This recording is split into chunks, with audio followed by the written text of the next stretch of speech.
جو عرض کرنا چاہتا ہوں وہ یہ ہے کہ صبر اضطراری کا کتنا اجر ہے. جنت کے وعدے ہیں، ایک رات کا بخار جو کہ اضطراری صبر ہے، سارے گناہوں کا کفارہ ہے. تو صبر اختیاری کا کتنا اجر ہوگا جو صبر اضطراری سے کہیں بہتر. اب صبر اختیاری کی صورتیں کیا ہیں؟ صورتیں یہ پوری شریعت مطہرہ ہمارے سامنے. نماز ہے، نماز کے لیے وضو ہے، سال بعد زکوٰۃ ہے، استطاعت پر حج ہے، رمضان کے روزے ہیں. اللہ تعالیٰ کے اوامر یہ سارے اس کے امتحان ہیں. ان کو بڑے شوق و ذوق سے پورا کرو. بعض اوقات کلفتیں آ سکتی ہیں، جناب کاروباری میٹنگ ہو رہی لیکن مسجد سے اذان کی آواز آ گئی، اب کچھ بھی ہے چھوڑ دو.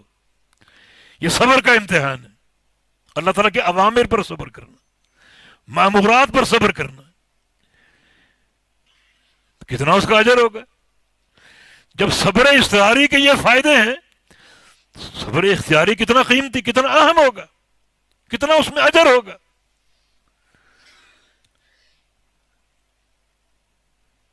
یہ سارا بندے کے اختیار سے اللہ تعالیٰ کے مامورات کو پورا کرنا، اس کے احکام کو بجا لانا.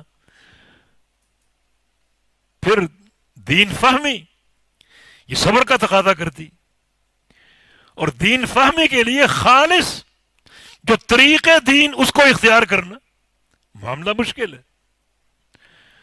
یہاں تو قدم قدم پر دین کے لٹیرے موجود ہیں. اللہ تعالیٰ نے فرما دیا تھا ان کثیرا من الاحبار والرہبان لیأکلون اموال الناس بالباطل ویصدون عن سبیل اللہ، کہ لوگوں خبردار، بڑے بڑے مولوی آئیں گے، دو کام کریں گے.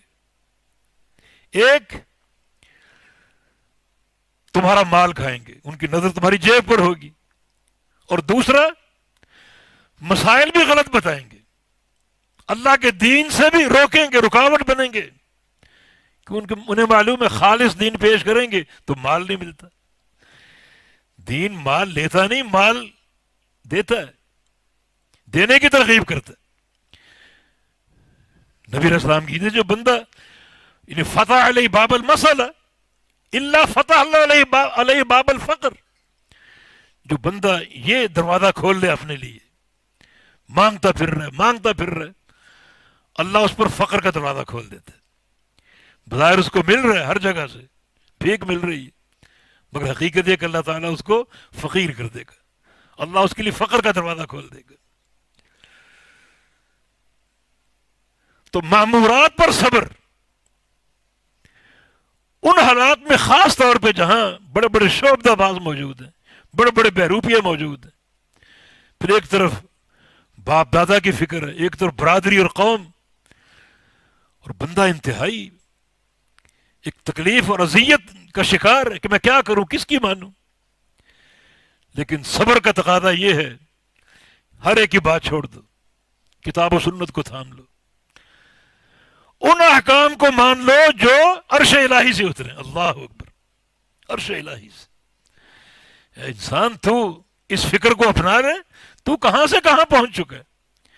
پھر تو اس فرش کا نہیں، تیرا تعلق عرش الہی کے ساتھ.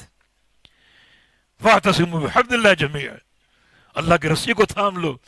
عبداللہ بن مسعود کا قول ہے کہ یہ رسی جو ہے اللہ کی وحی ہے، طرفوا بید اللہ وطرفوا بایدیکم، جس کا ایک سرا اللہ کے ہاتھ میں، دوسرا تمہارے ہاتھ میں. اس رسی کو تم نے تھام لیا جس کو اوپر سے اللہ نے پکڑا ہوا ہے. بڑا عظیم و شان صبر ہے.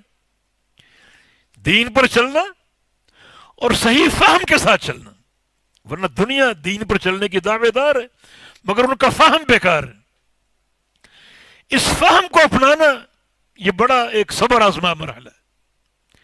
دنیا آپ کی مخالف ہوگی، جو نبی علیہ السلام کی حدیث ہے، ان الاسلام بدا غریبا وسیعود کما بدا غریبا فطوبى للغرباء، اس میں اسی اجنبیت کی نشاندہی ہے. اسلام کا آغاز غربت سے ہوا اور اسی غربت پہ لوٹے گا. ساری خوشخبری غرباء کے لیے جو اس غربت کو برداشت کرتے ہیں. ایسا برداشت کرتے ہیں بعض اوقات محلے میں ایک انسان اجنبی، کوئی پرواہ نہیں، شہر میں اجنبی، کوئی پرواہ نہیں، بعض اوقات گھر میں اجنبی، نہ باپ ساتھ ہے، نہ ماں ساتھ ہے، نہ بھائی ساتھ ہے، سب کا بائی کاٹ ہے، کوئی پرواہ نہیں. یہ غربت ہے. یہ صبر کی بڑی عظیم الشان مثال.